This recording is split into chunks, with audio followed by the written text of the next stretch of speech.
Hello, my name is Lisa Bartholomew. I'm a middle school teacher from Toledo, Ohio, in the United States, and I teach at a Catholic grade school. We have grades K through 8. I've taught grades 4 through 8 for most of my career, and currently I teach middle school.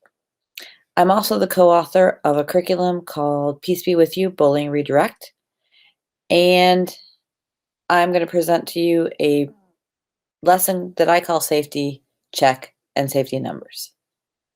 To begin,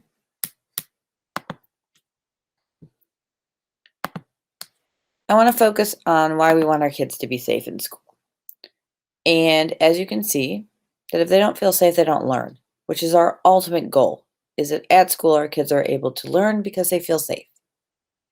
In order for that to happen, we need to help our students to communicate how they're feeling in an easy way. And that's what the safety check does. So,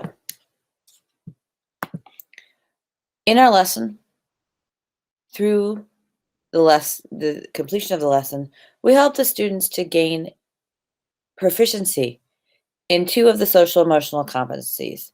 Those are self-awareness and self-management. I've described them on the slide, and I'm hoping that if you have further questions that you'll read our curriculum or feel free to email me any questions. I'd be glad to support you.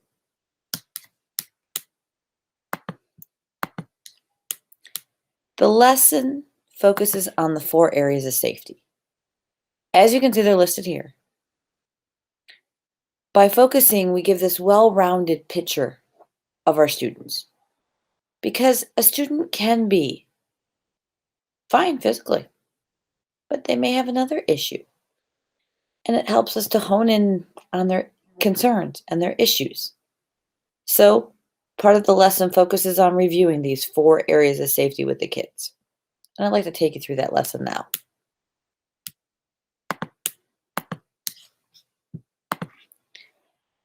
The safety track uses a scale of 1 to 10, 1 being least safe, 10 being most safe, or the ultimate safe, per se.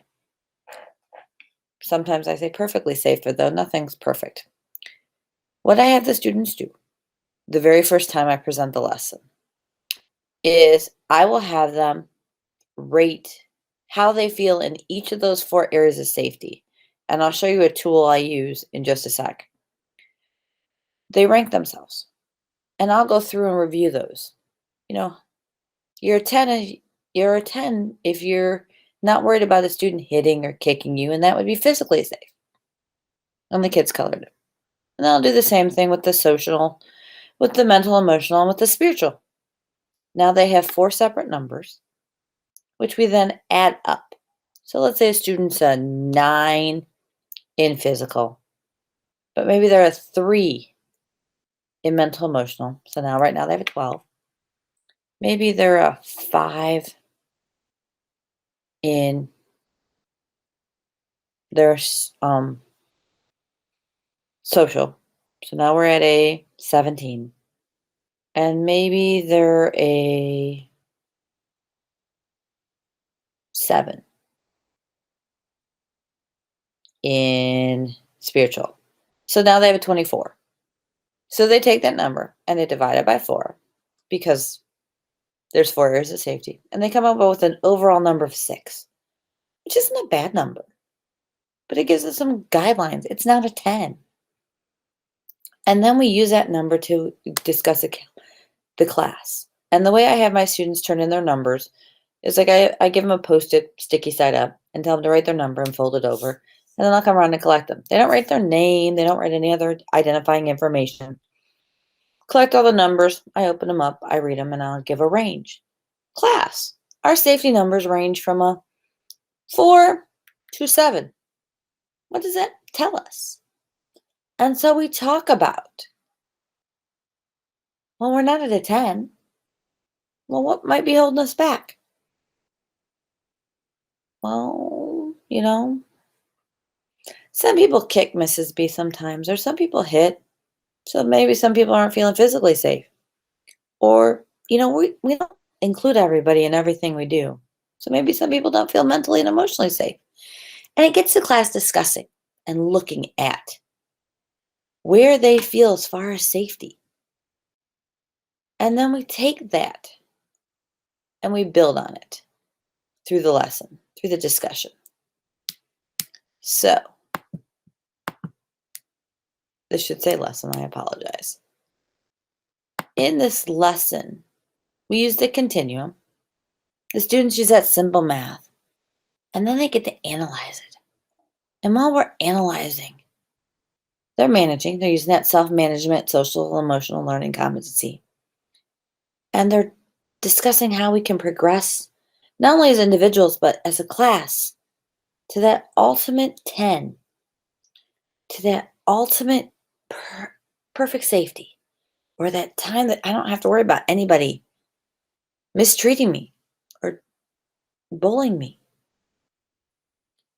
So through those class discussions, I've had my class come up with, well, Mrs. B, we're not including everybody at lunch. When we play games, we don't include everybody. And some kids just wander on their own. Maybe they feel excluded. Maybe their social emotion, or maybe their social number was low, or maybe their mental emotional number was low.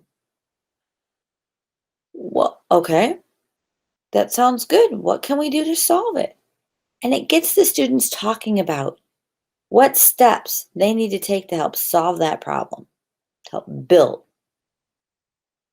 And then from there, we look at some other things. And we begin to have the students analyze what they can do and how they can grow. And from there, the students are building up themselves. They're also building up the class. And they're also encouraging each other.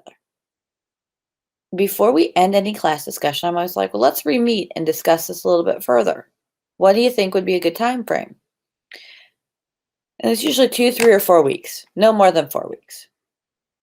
So if they need a month to think about it, we take a month as a class. They can do it in a couple weeks. Do it in a couple weeks. And we build on that and we discuss things. And we set up that date. And then in a couple weeks, we meet again. And that's how I use it in my class.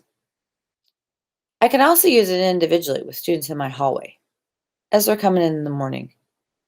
Maybe I have a kid that looks like they had a bad day. So I'll say, what's your safety number? If you're willing to share it. Maybe it's a 3. Well, what's going on? Mom was yelling at me. I was running late. I don't have my homework done. I'm hungry because I didn't eat breakfast. Well, what can we do? We can do breakfast. I have granola bars or our school offers free breakfast. Why don't you go down and get breakfast?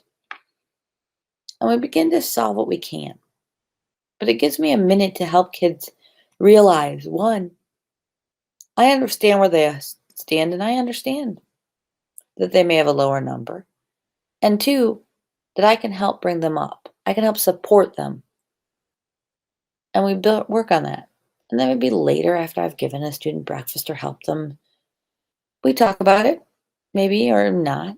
And I might ask them their number again. I might not. I might just say, is your number going up? Yep, we're good. Okay. But that simple little discussion helps me keep my pulse on my class. Helps me keep my class focused. Which is really helpful and really gets us where we want to be. So we take that number and the kids color, as you can see here. They use the diagram and they share. And these diagrams are really helpful. First, it gives the kids the first initial look and they can see how balanced they are too. So it's really helpful. It's a really helpful tool.